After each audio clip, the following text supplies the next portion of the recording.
Hello everyone, welcome to the Indian ICT. काफ़ी time से मैंने वीडियो नहीं पोस्ट किया था क्योंकि मुझे काम भी था, मेरे एग्ज़ाम भी थे एमबीए के, तो उस वजह से मैं पोस्ट नहीं कर पाया। और मार्केट में इतना कुछ खास था भी नहीं क्योंकि अभी वो कंसोलिडेशन फेज़ में था और अभी भी कोई ट्रेंडिंग मूव नहीं दिख रहा था मुझे। तो मैं वेट कर रहा था कि मैंने आपको जो बताया ये वीकली लिक्विडिटी स्वीप के बारे में, उसके बाद मैंने बताया कि प्रीमियम जोन पर आपको कहीं ना कहीं सेलिंग देखने को मिल सकती है। ठीक है, अगर मैं आपको तो प्रीमियम जोन 75% की यहाँ से मैंने बोला था, प्रीमियम पीडीआरएस जो है हमारे होते हैं। इसके बारे में भी मैं वीडियो बताऊंगा, एक डिटेल्ड वीडियो जिसमें मैं सारी चीज़ें कवर करूंगा। वैसे कोर्स में तो मैंने ये बता ही दिया है कि कैसे काम करती है चीज़ें। अगर as a rejection weekly block देखे तो इसका जो प्रीमियम जोन था वहाँ से आपको सेलिंग देखने को मिली, तो मैं कंफर्मेशन का वेट कर रहा था कि कंफर्मेशन या फिर मार्केट स्ट्रक्चर शिफ्ट दिखे। तो आवरली टाइम फ्रेम पर मैंने बताया भी था, ग्रुप में भी बोला था कि वेट करना। अगर आवरली टाइम फ्रेम पर आपको कोई चीज़ दिखती है, देखो मार्केट स्ट्रक्चर शिफ्ट हो चुका था डिस्प्लेसमेंट कैंडल के साथ में।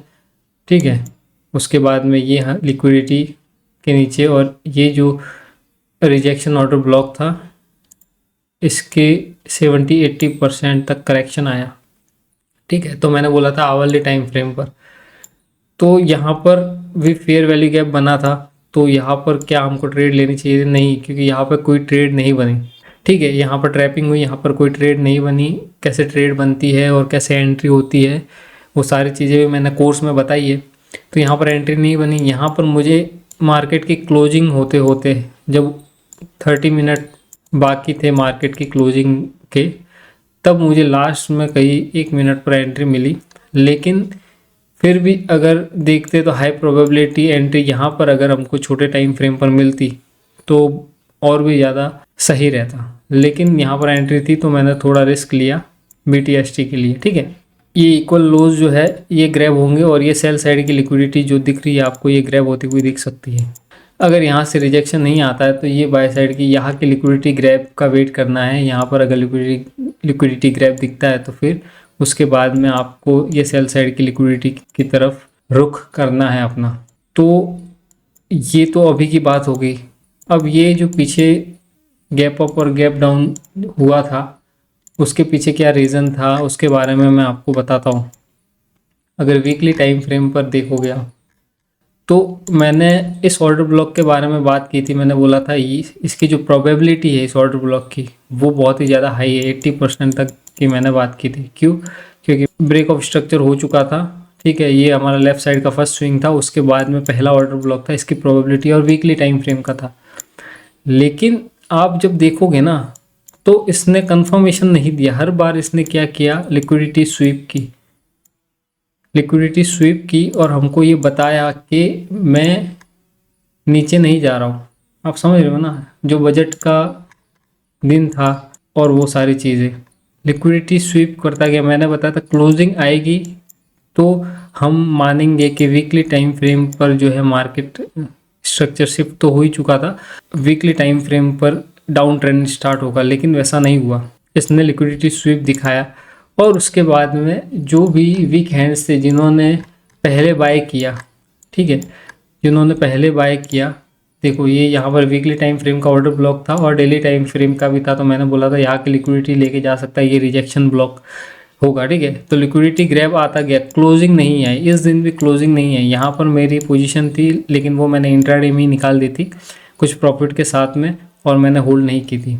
यहाँ पर मेरा 1500 पॉइंट 1400 पॉइंट के आसपास कैप्चर मैंने किए थे ऑप्शन बाइंग में। 38,000 का प्रॉफिट चल रहा था। यहाँ पर मैंने जो प्रॉफिट बुक था वो नहीं किया, मैंने अपने स्टॉप लॉस को हायर टाइम फ्रेम पर शिफ्ट किया। जब यहाँ पर स्वीप आया तब भी मुझे लग रहा था कि मार्केट कहीं ना कहीं क्या करेगा, ऊपर जाएगा। लेकिन जब मेरा ये प्रॉफिट हाथ से छूटा तब मैंने ये देखा कि अभी मुझे कहाँ पर एक सही और रिस्क फ्री पैसा मिल सकता है, मतलब जहाँ पर प्रोबेबिलिटी हाई हो, लो हैंगिंग फ्रूट्स हो। तो मैंने यहाँ पर इंट्राडे पर अपनी पोजीशन कट की और फिर इसने बाय साइड की लिक्विडिटी ग्रैब की जैसा कि मैंने पहले बताया था। और ये वीकली टाइम का ऑर्डर ब्लॉक था, इसलिए इस तरह की चीज़ें हुई 1 बार 2 बार और 3 बार। ठीक है ना, फेक बाइंग दिखाई गई 2 बार, उसके बाद में रियल बाइंग आई। तो ये चीज़ें होती है। तो ये एक ट्रैप का तरीका होता है स्मार्ट मनी का। जब बड़े ऑर्डर लगने होते हैं तो अगर बाइंग ऑर्डर लगने होते हैं तो इतने सेलर्स चाहिए। अगर ओवरऑल आपको ट्रेंड चेंज करना है, ठीक है, जो अब ट्रेंड चलता आ रहा था उसको ट्रेंड को बदलना है, तो कहीं ना कहीं आपकी पोजीशन आपको निकालनी है, तो उस तरह के बायस या उस तरह की चीज़ें मार्केट में आपको करनी पड़ती है जिससे रिटेलर्स जो है, ठीक है, वो कंफ्यूज हो जाए। और इसके साथ में इंस्टीट्यूशन भी, अगर ये मंथली बायस यहाँ पर बदल रहे हैं, इंटरनेशनल बैंक्स होती है, ठीक है, उनका जो फंड होता है जब वो लिक्विडिटी प्रोवाइड करता है मार्केट को, तब इंस्टीट्यूशन भी फंस जाते हैं इस चीज़ में। तो ऐसा कुछ नहीं है, हर खेल में आपसे बड़ा कोई होता है जो जिसके पास ज़्यादा कंट्रोल होता है। तो ये सारी चीज़ें आपको समझनी पड़ती है। लिक्विडिटी या मनी के बेस पर भी कंट्रोल होता है और सिस्टम के बेस पर भी कंट्रोल होता है। तो जब तक आप चीज़ें नहीं समझोगे तब तक कहीं ना कहीं आप रिदम नहीं बना पाओगे, ठीक है। ये ऑर्डर ब्लॉक था, यहाँ से बाई साइड की लिक्विडिटी जानी ही थी, लेकिन उसने 2 बार ट्रैप किया और उसके बाद में गैप अप ओपन होकर उसने क्या किया, टारगेट दिया जो कि मैंने बताया था 61,000 के आसपास। ये मैंने 1 महीने पहले पता नहीं वीडियो बनाया होगा जिसमें मैंने बात की थी कि बैंक निफ्टी 61,000 जाएगा। तो लोगों को लगता है कि 5-6 हज़ार पॉइंट कैसे मार्केट जा सकता है, लेकिन सब जा सकता है। देखो अभी आपको दिख रहा है ना, तो वैसा। फिर ये बाइंग क्यों, यहाँ पर गैप अप ओपन होने के साथ में ही सेलिंग ऑर्डर लगे, सेलिंग आई बहुत तेज, ठीक है। इसको क्लासिक लिक्विडिटी स्वीप बोलते हैं कि बड़ा गैप अप ओपन हो जाए। अगर डेली टाइम फ्रेम पर अगर मैं आपको दिखाऊं तो आपको और अच्छे से क्लियर होगा। बड़ा गैप अप ओपन हो जाए जब मार्केट किसी रेंज में है कंसोलिडेशन, उसके बाद में एक बड़ा गैप अप ओपन होता है और फिर से प्राइस बहुत तेज़ी से नीचे आ जाता है, फिर से रेंज में आ जाता है, ठीक है। तो इसको लिक्विडिटी स्वीप बोलते हैं, क्लासिक लिक्विडिटी स्वीप बोलते हैं। प्राइस सस्टेन नहीं कर पाया, मतलब कि वहाँ पर इतने महंगे पर 61,500 पर बायर नहीं मिले बैंक निफ्टी को जो खरीदे इतना महंगा माल। अगर मैं आम भाषा में बताऊँ तो प्राइस ने सस्टेन नहीं किया और वो नीचे आ गया। उसके बाद में वीकली टाइम फ्रेम पर आपको दिखता है एक स्वीप, लिक्विडिटी ग्रैब। जब इस तरह की चीज़ें दिखती है तब आपको सोचना चाहिए कि इस तरह की बाइंग, ठीक है, यहाँ पर छोटे 200 300 400 पॉइंट की ट्रेड बनाई जा सकती थी। वो कैसे, वो मैं बताता हूँ। एक दिन तो मेरा एग्जाम ही था 16 को, तो उस दिन भी बहुत अच्छा ट्रेड था। लेकिन यहाँ पर भी चीज़ें, आपका माइंडसेट पहले क्लियर हो जाना चाहिए कि मुझे क्या करना है।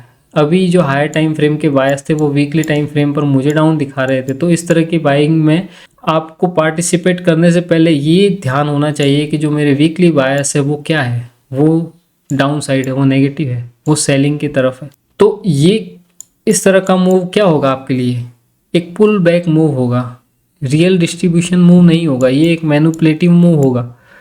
अगर आप ये चीज़ समझोगे तो चीज़ें और अच्छे से एनालिसिस करके समझ पाओगे, क्योंकि आपको एक परसेप्शन बनाना है, मार्केट का इंट्यूशन क्या है वो पता करना है और आपको ट्रेंड कैप्चर करना है। 20-40 पॉइंट का खेल नहीं खेलना है, जुआ नहीं खेलना है, ऐसा माइंडसेट नहीं बनाना है 1-2 हज़ार रुपये रोज़ के निकाल लेना है और इतनी भेजामारी भी नहीं करनी, क्योंकि काम वो है ही नहीं। अगर आप जितना ज़्यादा मुश्किल बनाओगे, जितना ज़्यादा छोटे टाइम फ्रेम पर जाकर चीज़ों को मुश्किल बनाओगे, उतना ही स्ट्रेस आएगा, बर्डन आएगा और चार्जेस लगेंगे और प्रॉफिटेबिलिटी नहीं आएगी। क्यों? क्योंकि छोटे टाइम फ्रेम पर, माइक्रो लेवल पर बहुत ज़्यादा ट्रैपिंग होती है। असली पैसा बनता है पोजीशन में। अगर महीने की 2-3 ट्रेड ढंग की अगर आप बना रहे हो तो आपका पैसा बहने लगेगा। आप पार्शियल बुकिंग और फिर रिस्क मैनेजमेंट पर ध्यान दो, फिर देखो कि कैसे पैसा बनता है। एक तो आपको इतना टेंशन नहीं लेना पड़ेगा हर दिन का, स्ट्रेस फ्री रहोगे, आपको और चीज़ें करने का टाइम मिलेगा और सीखने का टाइम मिलेगा और आपका पैसा बनेगा कम स्ट्रेस के साथ में, कम रिस्क के साथ में। तो इस तरह की चीज़ें जब आप ऑप्शन बाइंग को लेकर करते हो तो आपका पैसा अच्छा बनता है। या फिर अगर आप सोचो कि मैं जीरो हीरो में पैसा बना लूँ, तो आप ये समझो कि आप मरने वाले हो, आपको और कोई नहीं बचा सकता। लॉन्ग टर्म में ऑप्शन में वेल्थ पोजिशनल ट्रेड में ही बनेगी। आप वीकली पोजीशन बनाओगे, मैंने करके दिखाया है। लोग बोलते हैं एसएल चला जाता है, मैं आपको जो एंट्री मॉड्यूल देता हूँ, जब आप उसका यूज़ करते हो तब आपको समझ आता होगा कि हमारे जो एसएल होते हैं वो 4% एवरेज एसएल होते हैं, 4-4.5%, ठीक है। और हम ट्रेड कैप्चर करते हैं 1000 पॉइंट्स, तो आप सोच रहे हो ना रिस्क रिवॉर्ड कितना है। आपका 1 लाख पर 4,000 का सिर्फ लॉस बन रहा है, 4,000 का लॉस बन रहा है, और वहीं पे आप 30%, 40%, जितना आप पोजिशनल होल्ड कर पाओ, जितना आप बेहतर तरीके से मैनेज कर पाओ, 100% तक भी मैंने रिटर्न बना के दिखाया है। तो ये जो रिस्क रिवॉर्ड है ये आपको वो ला कर देगा जो आपको चाहिए, और इसमें कम स्ट्रेस है, ज़्यादा टेंशन नहीं है, और एक अच्छा काम आप कर सकते हो। और यही वो पेशेंस चाहिए होता है किसी भी ट्रेडर को एक प्रॉफिटेबल ट्रेडर बनने के लिए। कभी कभी मैंने बताया वीकली टाइम फ्रेम पर भी ट्रैप बनते हैं, ग्रुप में मैंने अपने कोर्स में भी बताया था, वीकली टाइम फ्रेम पर भी ट्रैप बनते हैं। तो 1 वीक, 2 वीक, 3 वीक, ठीक है ना, आपको दिख रहा है कितना ज़्यादा कंसोलिडेशन हो रहा है, कितना ज़्यादा मार्केट अपने आप को कंप्रेस कर रहा है, वो एक्यूमुलेट कर रहा है। तो वीकली टाइम फ्रेम पर भी अब जो 5-15 पर काम करते हैं, 15 तो ठीक है चलो अच्छा है, पर हाईएस्ट अगर सिर्फ वो 15 ही देखते हैं, मैं उनकी बात कर रहा हूँ। अगर वो हायर टाइम फ्रेम का एनालिसिस नहीं करते, वो वीकली मंथली टाइम फ्रेम नहीं देखते, तो वो एक बड़ा ट्रेंड कभी कैप्चर नहीं कर पाएंगे। और इतिहास गवाह है कि ट्रेडिंग में पैसा उसी ने बनाया है जिसने एक बड़ा ट्रेंड कैप्चर किया है। अगर आपने किसी क्रैश में बहुत बड़ा ट्रेंड, ठीक है, डाउन ट्रेंड सेलिंग थी, पैनिक था, और वहाँ पर आपने सुना होगा कि इसने करोड़ों बना लिए, तो जब मार्केट में इस तरह की सिचुएशन होती है तब आप कितना बड़ा प्रॉफिट कैप्चर कर पाते हो, वो डिसाइड करेगा कि आप क्या करोगे आगे, आपका कितना पैसा बनेगा, क्या आप प्रॉफिटेबल होंगे या नहीं होंगे। क्यों? क्योंकि आपने कम रिस्क के साथ में एक बहुत ही तगड़ा रिवॉर्ड कैप्चर किया। और यही चाहिए होता है किसी भी प्रॉफिटेबल धंधे के अंदर, कि कम से कम लागत में ज़्यादा से ज़्यादा रिटर्न कैसे बनाया जाए, और उसमें भेजामारी भी बहुत कम हो।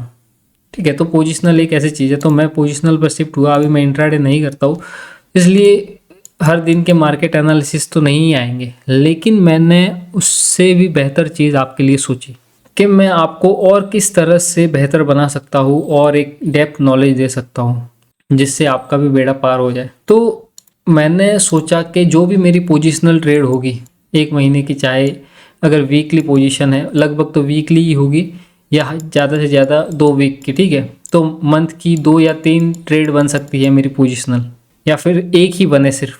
तो वो ट्रेड मैंने किस बेसिस पर ली, उसके पीछे मेरा क्या एनालिसिस था, मैंने कैसे कैपिटल को मैनेज किया, कैसे रिस्क को मैनेज किया, रिस्क मैनेजमेंट को कैसे समझा, कैसे प्लान बनाया कि कहाँ पर मुझे पार्शियल बुक करने चाहिए, कहाँ तक मार्केट जाएगा, कहाँ मेरा टारगेट होगा, कैसे मुझे एसएल ट्रेल करने हैं या मैंने किए, तो वो सारी चीज़ें, और मैंने कौन सी स्ट्रेटजी, जो मैं कॉन्सेप्ट सिखाता हूँ, मैंने वहाँ पर कौन से कॉन्सेप्ट्स यूज़ किए और कैसे अलाइन किया चीज़ों को, और एक ट्रेड बनाई जिसमें मेरा पैसा बना।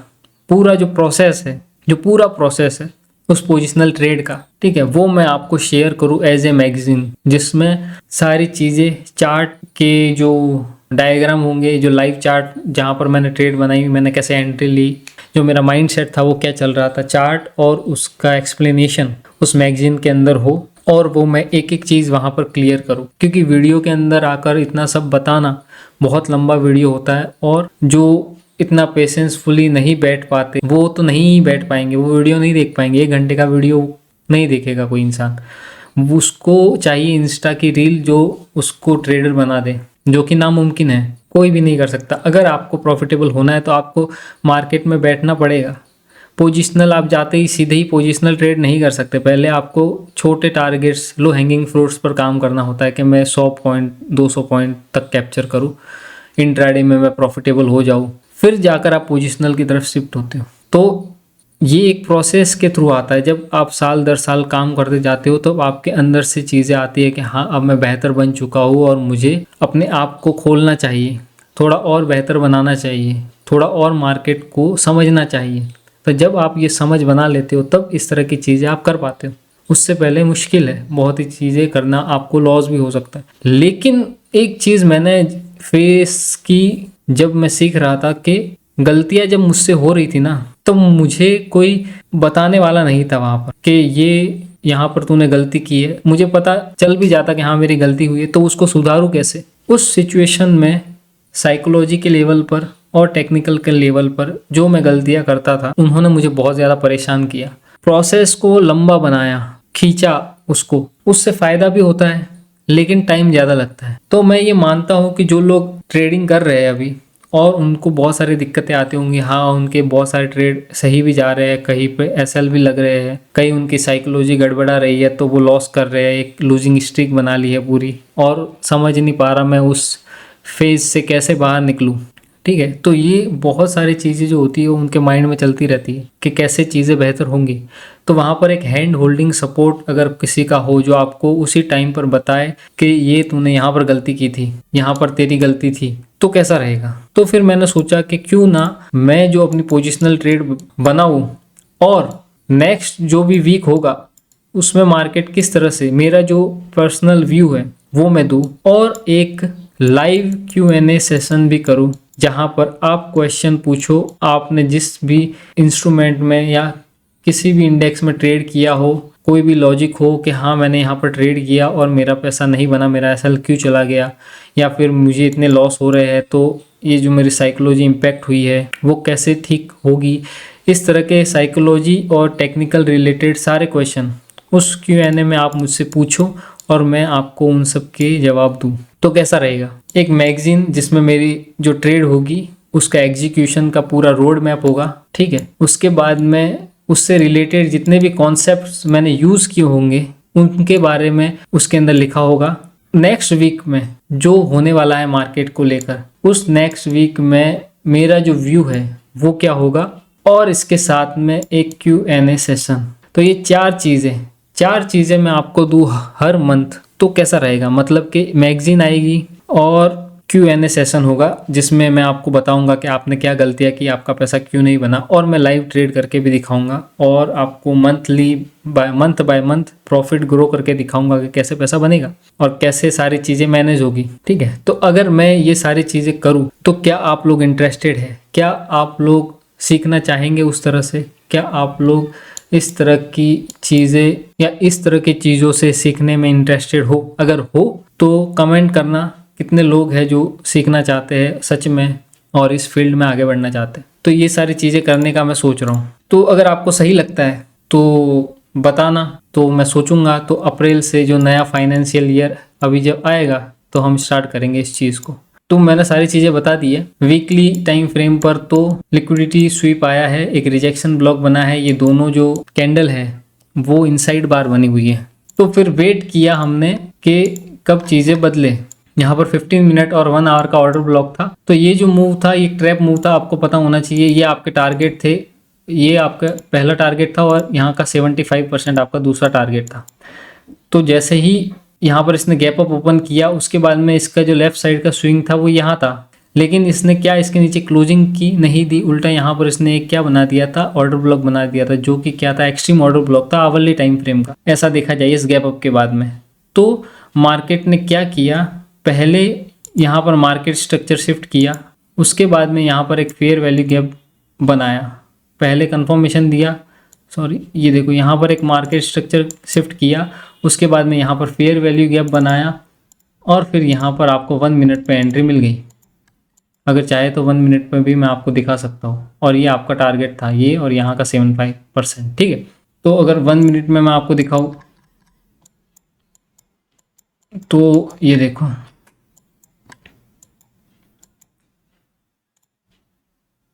ये मार्केट स्ट्रक्चर शिफ्ट, ये फेयर वैल्यू गैप, यहाँ पर एंट्री, ये कंफर्मेशन, यहाँ पर ये फेयर वैल्यू गैप और यहाँ पर एंट्री।